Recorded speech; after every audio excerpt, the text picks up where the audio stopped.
on 5 and new at 10 o'clock. Candidates hashed it out tonight for the third Republican presidential debate. And as the Associated Press put it, this debate had far more hits than in Game 2 of the World Series. The first question for the 10 candidates, what's your biggest weakness? Instead of answering the question, some simply promoted their platforms. Others pointed to the weakness of Democrats. However, the two front-running candidates answered the question directly.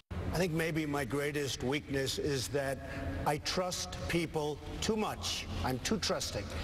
And when they let me down, if they let me down, I never forgive.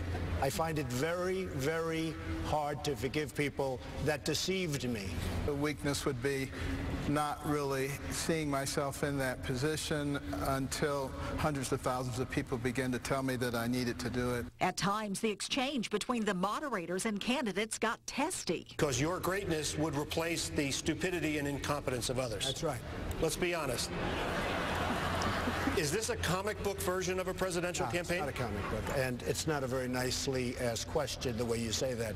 Then jabs between the candidates, like Jeb Bush criticizing Senator Marco Rubio for missing votes on the Senate floor to campaign.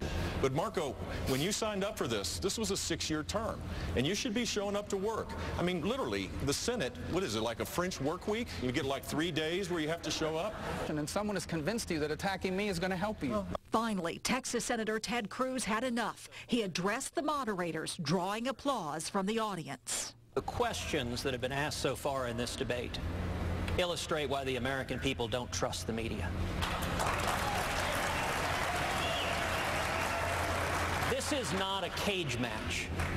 And you look at the questions. Donald Trump, are you a comic book villain? Ben Carson, can you do math? John Kasich, will you insult 2 people over here? Marco Rubio, why don't you resign? Jeb Bush, why have your numbers fallen? How about talking about the substantive issues people care about?